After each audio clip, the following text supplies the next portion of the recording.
मैं हूं पंकज गुप्ता और आप देख रहे हैं मेरा चैनल द लर्निंग गेटवे। जैसा कि दोस्तों आप जान रहे हैं कि बिहार में शिक्षकों की बम्पर भर्तियां शुरू हो चुकी है और बीपीएससी ने यह परीक्षा लेने की शुरुआत कर दी है और फेज 2 में छात्र काफ़ी बड़े संख्या में टीचर्स और शिक्षक छात्र जितने भी हैं वो भरने जा रहे हैं और बीपीएससी में इस बार बहुत ही अच्छी सीट है। 1,10,000 के लगभग जो है भर्तियां होने जा रही हैं। तो दोस्तों इसमें रजिस्ट्रेशन पहले करना पड़ेगा, उसके बाद ही आप इसमें अप्लाई कर सकते हैं। तो कैसे सारी प्रक्रिया है, तो दोस्तों आगे मैं बढ़ता हूं और आपको मैं एक एक करके शुरू से अंत तक मैं आपको बताता हूं कि किस प्रकार से आप इसे भरेंगे और रजिस्ट्रेशन करेंगे। चलिए दोस्तों, सबसे पहले हम लोग जानते हैं इसके विज्ञापन के बारे में। तो विज्ञापन निकलने के बाद इसमें निबंधन एवं भुगतान प्रारंभ करने की तिथि दोस्तों देख रहे हैं आप यहाँ पर 5 नवंबर 5 नवंबर से है 14 नवंबर तक। लेकिन विलंब शुल्क के साथ आप 17 तारीख तक भी जमा कर सकते हैं। दोस्तों ऑनलाइन ऑनलाइन आवेदन प्रारंभ करने की तिथि 10 नवंबर 2023 से 25 नवंबर 2023 तक है। और दोस्तों जैसा कि उम्मीद किया जा रहा है कि इस तिथि में कोई हेरफेर होने की संभावना बिल्कुल नहीं है, क्योंकि यह अविस्तारणीय है। जैसा कि देख रहे हैं अविस्तारणीय लिखा हुआ है। तो फिर आगे हम बढ़ते हैं कि इसकी पूरी प्रक्रिया रजिस्ट्रेशन की कैसी होगी। तो दोस्तों सबसे पहले आप करें क्या कि वेबसाइट पर चले जाएं www.bpsc.bih.nic.in। यानी आप सिर्फ यदि गूगल पर बीपीएससी टाइप करेंगे तो जो सबसे पहला साइट होगा बीपीएससी का ऑफिशियल साइट होगा और उस पर आप उसे खोल सकते हैं। अब दोस्तों सबसे महत्वपूर्ण बात है कि आप शिक्षक भर्ती परीक्षा के रजिस्ट्रेशन में क्या क्या चीज़ ले जाएंगे। सबसे पहला चीज़ है आधार कार्ड, जातीय प्रमाण पत्र। जातीय प्रमाण पत्र उनके लिए लगेगा जो SC ST के हैं, जो नॉन क्रीमी लेयर से आते हैं। जैसे कि नॉन क्रीमी लेयर बनवाए हैं BC और EBC कैंडिडेट, वो इसे लगाएंगे। और EWS यानी कि EWS श्रेणी में जो जनरल कैंडिडेट के हैं, इसका आरक्षण का लेना चाहते हैं लाभ, तो आप इसे लगाएंगे। ज्वाइनिंग लेटर या NOC सर्टिफिकेट, जो नहीं एक, ये जरूरी नहीं, दोनों नहीं लेना है। तो दोस्तों इसके बाद CTET या TET BTET के सर्टिफिकेट को उसमें ध्यान रखना है दोस्तों कि यदि आप टू एड के लिए तो CTET का पार्ट 2 और ये जो है TET BTET का जो है वो पार्ट 2 दोनों में पास होना जरूरी है। तो इसके सर्टिफिकेट को आप अपलोड करेंगे, या जो 9 10 और 11 12 के लिए अप्लाई करेंगे वो STET के सर्टिफिकेट को अपलोड करें। अब दोस्तों चलते हैं, विवाहित महिलाओं का जाति या क्रीमी लेयर उनके पिता के पते का ही होना चाहिए। NCL सर्टिफिकेट 1 साल के अंदर का होना चाहिए। अभी 14 नवंबर 2023 तक केवल रजिस्ट्रेशन एवं शुल्क भुगतान होगा। उसके बाद 10 नवंबर से 25 नवंबर तक आप फॉर्म को पूरा सबमिट कर लेंगे, क्योंकि यह डेट आगे बढ़ने वाला नहीं है। आप निश्चिंत हो जाएं। कृपया कंफर्म हो जाएं कि आपका फॉर्म पूरा कंप्लीट हुआ है या नहीं, बारकोड वाला प्रिंट मिला है या नहीं, ये भी देख लेंगे दोस्तों। अधूरा फॉर्म छोड़कर जाने वाले का कोई जिम्मेदारी नहीं है, पूरा फॉर्म के सभी कॉलम को सही तरीके से मिला लें।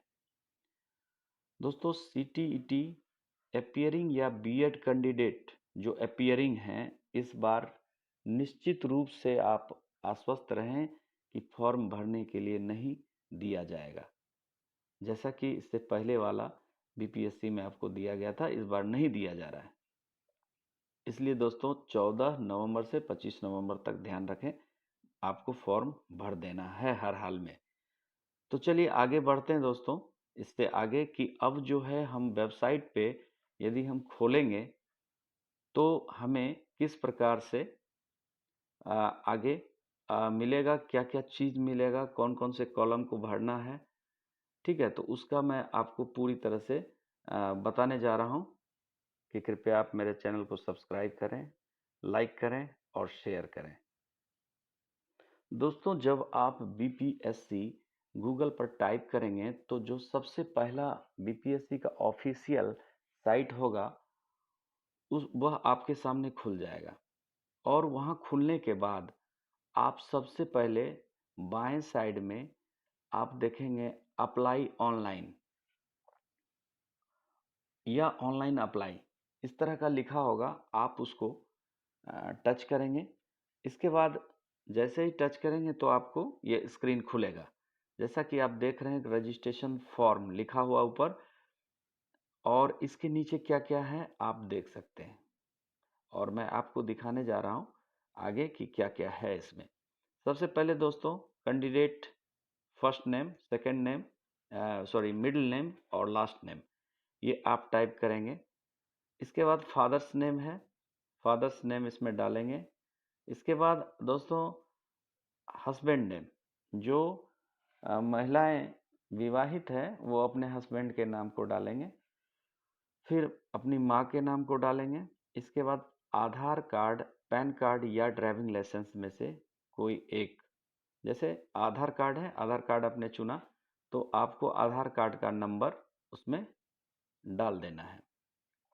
तो दोस्तों आधार कार्ड का नंबर जैसे ही आप डालेंगे तो आप देखेंगे यहाँ पे इस जगह पे आप आधार कार्ड का नंबर डालेंगे। फिर इसके बाद 12 डिजिट का ये नंबर डालने के बाद आगे बढ़ेंगे। इसके बाद अपलोड करेंगे आप अपने आधार के पीडीएफ को, और अपलोड करने के बाद फिर आगे आप बढ़ेंगे। तो दोस्तों आप आगे बढ़ने पर देखते हैं ये, अब are you a citizen of India? Yes. Are you permanent president, resident? Yes करेंगे। यदि आप बिहार के हैं, परमानेंट रेसिडेंट हैं, तो आप यस करेंगे। अगर बाहर के हैं तो नो करेंगे। Do you belong to any reserve category? अगर आप रिजर्वेशन में आते हैं तो यस करेंगे, वरना नो नो करेंगे। और आप यदि इसके बाद है if yes then select category code. Category code को सेलेक्ट करना है। ईडब्ल्यूएस, यदि आप जनरल में ईडब्ल्यूएस में भर रहे हैं, आर्थिक रूप से कमजोर श्रेणी में, तो EWS, SC, ST, EBC, BC, जो भी आपका है उसको भरेंगे। इसके बाद फिर आगे बढ़ेंगे। दोस्तों इस प्रकार से हम देख रहे हैं यहाँ कि हम आगे बढ़ेंगे और हम यहाँ मैरिटल स्टेटस डालेंगे, मैरिड, अनमैरिड, अदर्स। इसके बाद जेंडर, मेल है, फीमेल है, थर्ड जेंडर है, जो भी है आप डालेंगे। इसके बाद दोस्तों are you a grandson, grand daughter of freedom fighter? Freedom fighter वाले यहाँ पर निश्चित रूप से अपना भरेंगे, ध्यान रखेंगे, यस करेंगे अगर आप फ्रीडम फाइटर हैं, वरना no. Are you person with benchmark disability? तो आप डिसेबिलिटी में श्रेणी में अगर हैं तो आप भरेंगे। इसके बाद आगे बढ़ जाएंगे हम लोग। आगे बढ़ते हैं दोस्तों, तो फिर इसमें हम देखते हैं कि आर यू हो गया। If yes nature disability, disability के नेचर यदि आप भरते हैं तो उसमें आप इस तरह के visually disabled, hearing disabled, orthopedically disabled, mentally disabled, इस तरह के सारे भर सकते हैं, वो उनके लिए है। तो दोस्तों आगे बढ़ते हैं। फिर इसमें एक चीज दिया हुआ, और अस्थायी दिव्यांगता की स्थिति में आवेदक आश्वस्त हो ले कि उनका प्रमाण पत्र काल बाधित न हो, ठीक है, यानी एक्सपायर नहीं हो। इस पर आप देख लेंगे, जितने भी विकलांग भाई हैं, बंधु हैं, वो उसमें देख लेंगे जरूर। दिव्यांग में आप निश्चित रूप से ये बड़ी मिस्टेक कर देते हैं। चलिए आगे बढ़ते हैं। Are you an ex serviceman? आप देखिए यहाँ पे आप सर्विसमैन रह चुके हैं पहले, इनमें से retired from army, navy, air force, इसमें से कोई भी है तो आप बढ़ेंगे, नहीं तो आगे बढ़ेंगे। पंचायती राज संस्थान नगर निकाय, जी दोस्तों ये शिक्षकों के लिए है जो पूर्व से नियोजित हैं और विद्यालय में कार्य कर रहे हैं, उनके लिए है। पंचायती राज शिक्षक में जो भी कहने का मतलब है कि इसमें आप दोस्तों जानते हैं कि 2012 से पहले जितने भी नियोजित शिक्षक हैं वे दक्षता पास किए हुए, वे आराम से भर सकते हैं फॉर्म को, उनके लिए भी है। और जो 2012 के बाद जो टीटी के बेस पर या सीटीईटी के आधार पर पार्ट 2 उसका पार्ट 2 पास किए हैं, तो वो जो है 6 to 8 में आप भर सकते हैं, बशर्ते आप ग्रेजुएट हों, यानी ग्रेजुएशन पूरा कर चुके हों।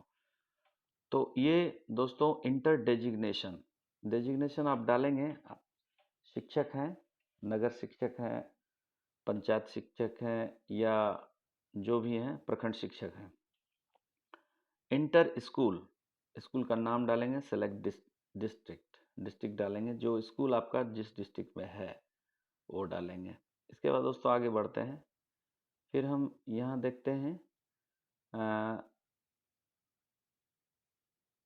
ये दोस्तों आगे मैं बढ़ गया, चलिए ये मैं यहाँ पे आपको रोकता हूँ। तो BEd, BEd, BEd, MEd, BElEd, BEd, BSc Ed, BPEd, जितने भी देख रहे हैं इसमें, लेकिन इसमें डीएलएड नहीं लिखा हुआ है कहीं, लेकिन ये देख लीजिए डीएलएड आपको यहाँ पे है, प्रारंभिक शिक्षा शास्त्र में द्विवर्षीय डिप्लोमा, यही हुआ मतलब दोस्तों जो कि आप समझ रहे हैं। डीएलएड डिप्लोमा है, 2 वर्ष का है, प्रारंभिक शिक्षा में, एलिमेंट्री एजुकेशन में, ये है उनके लिए जो डीएलएड किए।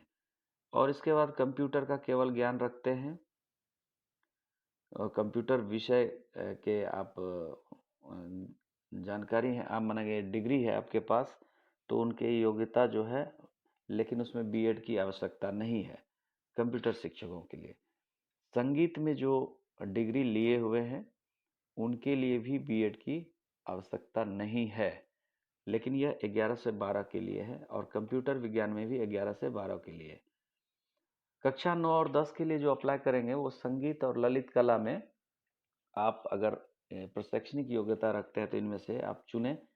और विशेष विद्यालय अध्यापक, जी हाँ, जिनका जो दिव्यांगजनों को पढ़ाते हैं, जिनके लिए पढ़ाई की है, डिग्री ली है, और प्रशैक्षणिक योग्यता इसमें आप भरेंगे। चलिए दोस्तों आगे बढ़ते हैं इसमें, फिर हम आगे जाते हैं, देखते हैं आपके द्वारा उत्तीर्ण पात्रता दक्षता परीक्षा 2012 से पूर्व नियुक्त कार्यरत शिक्षक। इसमें 2012 से पूर्व, जैसा कि मैंने कहा कि जो भी शिक्षक दक्षता परीक्षा पास किए हैं या पात्रता दोनों पास किए हैं, देखिए इसमें ऑप्शन में है पात्रता परीक्षा ऑब्लिक दक्षता एवं पात्रता, यानी बहुत सारे ऐसे दक्षता परीक्षा पास कर चुके शिक्षक हैं जो बाद में पात्रता परीक्षा भी पास किए, तो वो इस पे टिक करेंगे, यानी कि इसको इस टैब को दबाएंगे। जो केवल दक्षता पास किए हैं वो यहाँ आप इसको क्लिक करेंगे। चलिए दोस्तों आगे बढ़ते हैं।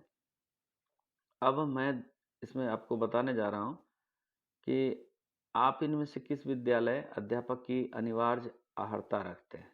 जैसे शिक्षा विभाग के विद्यालय अध्यापक पद के लिए या कल्याण विभाग के पिछड़ा एवं अति पिछड़ा वर्ग विद्यालय अध्यापक प्रधानाध्यापक के लिए, इन दोनों में से जो भी है आप लगा सकते हैं टिक। जैसे शिक्षा विभाग के विद्यालय अध्यापक पद के लिए कर रहे हैं तो वो आप टिक लगाएंगे उसमें। चलिए दोस्तों आगे बढ़ते हैं, फिर आप लैंग्वेज क्वालिफाइंग पार्ट 1, इसमें आप डालेंगे क्या आप लैंग्वेज में रख रहे हैं, हिंदी रख रहे हैं, उर्दू रख रहे हैं, बांग्ला, मतलब जो आपका लैंग्वेज, जो आपका भाषा परीक्षण जो होगा जिसमें 8 नंबर का पूछा जाएगा आपको इंग्लिश में, और उसके बाद बाकी जो है और 22 नंबर के आपको हिंदी में प्रश्न रहेंगे। तो दोस्तों आगे ये मैंडेटरी है, इसको पास करना जरूरी, इसमें 9 अंक आपको आना चाहिए पासिंग के लिए, 30 में से 9। चलिए दोस्तों आगे बढ़ते हैं। डेट ऑफ बर्थ इसमें भरना है, कॉरस्पॉन्डेंस एड्रेस डाल देना है, लाइन 1 लाइन 2 लाइन 3 तीनों भर देंगे, स्टेट डिस्ट्रिक्ट पिन कोड आप डाल देंगे, फिर एड्रेस ऑफ परमानेंट एड्रेस डालेंगे। ठीक है, इसमें कुछ बताने की ज़रूरत नहीं है, आराम से भर लेंगे। इसके बाद दोस्तों फिर आता है you have required essential qualification criteria for this post as mentioned in the advertisement. For details please read the advertisement carefully. Please select yes कर देना है। इसके बाद आप आगे बढ़ेंगे, इसमें ईमेल डालेंगे, कंफर्म ईमेल डालेंगे तो आपको वो ईमेल पे आ जाएगा, आपको वेरिफिकेशन कोड आ जाएगा, इसमें वेरीफाई कर देंगे या डायरेक्ट वेरीफाई करेंगे, देख लेंगे इसमें ले लेगा। फिर आप मोबाइल नंबर डालेंगे, मोबाइल नंबर डालने के बाद आपको वो OTP आएगा मोबाइल पे, उस OTP को डालेंगे, फिर आगे बढ़ेंगे। कैप्चा डालेंगे, कैप्चा आगे फिर जाके डालेंगे, आगे बढ़ेगा। तो दोस्तों फिर अब ये सारी प्रक्रियाएं करने के बाद कृपया आप इस पे नोट देखिए, नीचे लिखा हुआ नोट, कृपया निबंधन सबमिट करने से पूर्व सभी प्रविष्टियों की जांच कर लें। सबमिट बटन क्लिक करने के उपरांत किसी प्रकार का परिवर्तन या एडिट संभव नहीं है। तो दोस्तों यहाँ सबमिट रजिस्ट्रेशन फॉर्म करने से पहले इस पर आप पूरी तरह से ध्यान देंगे, यह इसलिए लाल अक्षरों में लिखा गया है, और आप पूरी तरह से चेक कर लेंगे कि हमने जो जिस जिस फील्ड को भरा है वो क्या वो सही है या गलत है। आप सारे एक एक करके सारे को चेक करेंगे। ठीक है, उसके बाद फिर जाकर आप आगे बढ़ेंगे और नेक्स्ट करेंगे। इस प्रकार से आपकी सारी प्रक्रियाएं पूर्ण होगी और आप जो है फिर फॉर्म को रजिस्ट्रेशन को आप बिल्कुल पूरी तरह से भर लेंगे। और इसके बाद दोस्तों कुछ नहीं करना है, आपको एक यूज़र आईडी और पासवर्ड दिया जाएगा। यूज़र आईडी पासवर्ड को आप बिल्कुल सहेज कर रखेंगे, उसको लिख कर कहीं रख लेंगे, क्योंकि आप जब आवेदन करेंगे उस समय आपको इसकी ज़रूरत पड़ेगी। और आप फ़ोटो वगैरह साथ में वही डालेंगे जो फ़ोटो आपने रजिस्ट्रेशन के टाइम में फ़ोटो आप डाले थे, सेम वही फ़ोटो आप 5 7 10 कॉपी बना कर रख लेंगे। तो दोस्तों इस प्रकार की जानकारी मैं आगे देता रहूँगा, जो भी अपडेट आते रहेंगे। तब तक के लिए नमस्कार, जय हिंद।